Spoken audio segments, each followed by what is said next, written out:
Hello, everyone, and welcome back to Nate the Hoof Guy. Now, typically, when we're looking for lameness problems, we're going to look on the lateral claw on the back feet. But not today. This one is on the medial. Why is that? Well, stick with us and you'll find out.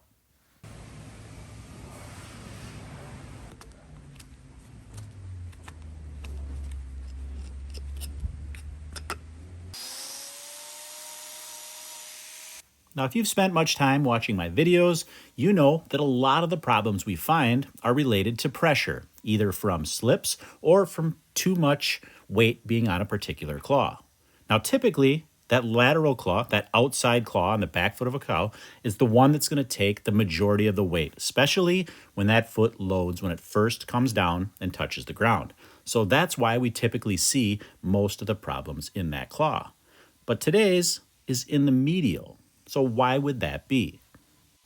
Well, with this cow, she has a little bit of what we call reverse corkscrew or corkscrew claw syndrome. And what that means is a lot of the weight is going to end up being on that medial claw on the back feet instead.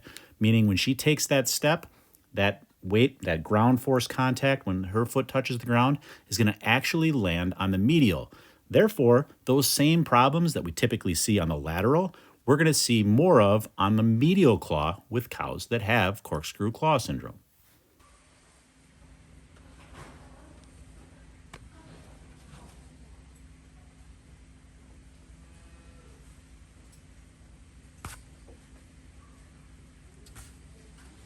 So when it comes to issues with the medial claw, cows tend to be more sensitive on those than they are with the lateral, just because of the way the cow walks. Now, if it's a problem on the lateral claw, she can simply turn her foot to the outside and that medial claw will then take more weight and make her more comfortable. However, with the medial claw, she can't do that. She can't turn her foot to the inside to take weight off.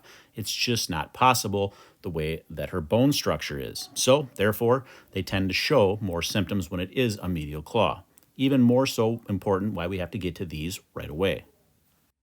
Now, if we take a look at that lateral claw, you might see some redness in there. Some people may think that that's concerning, but for me, I know that that's in a small layer of hoof. I don't have to worry about that because that redness, what we see now, actually happened months ago in that when that layer of hoof was deposited. That is all the way out now at the surface. There's actually about a 1/4 inch of quality horn behind that, so that's how we know that that problem has resolved. This one on this claw, however, has not, and that's what we're addressing now.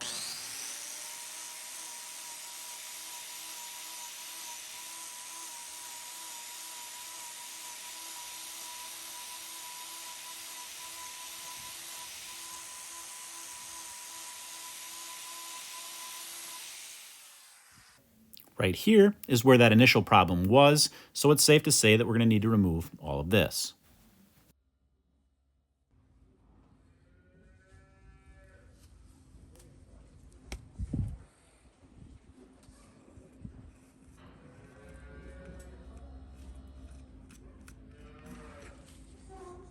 As I mentioned earlier, what we see now has actually happened months prior. Now, I don't necessarily mean that this cow has been lame for months, but the problem, the initial problem that caused this, did happen months ago.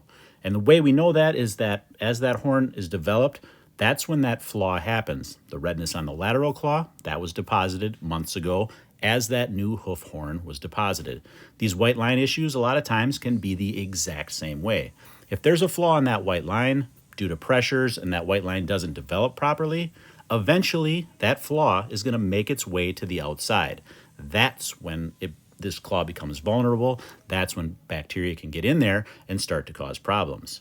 It's not until those bacteria get in there that there's any real discomfort for the cow. She doesn't even actually know what's happened. However, once it does, that's when we start to see that inflammation, and that's where we get the discomfort. Now we need to get this area cleaned up so that eventually that this corium can then produce good quality horn again to fill that back in. Now that we've got her balanced up, that shouldn't be a problem. All we have to do is get it clean because underneath this is the real problem. We've got some DD on that sole.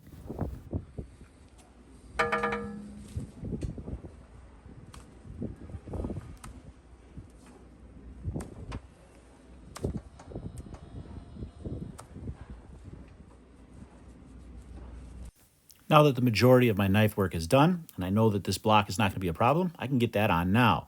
Then we'll go back and start spraying this down, get it really clean, so we can apply our salicylic acid powder.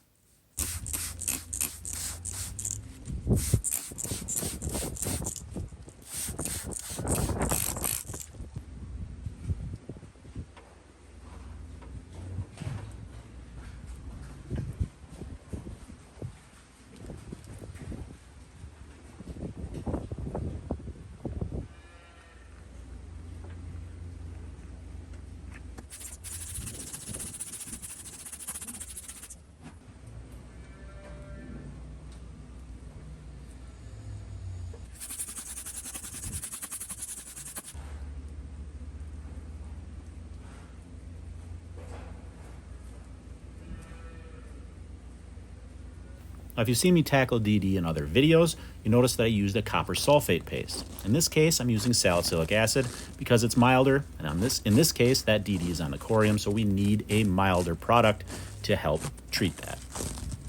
And with this wrap in place, that brings us to the conclusion of yet another video. As always, guys, thanks for watching, and we will see you all on the next one.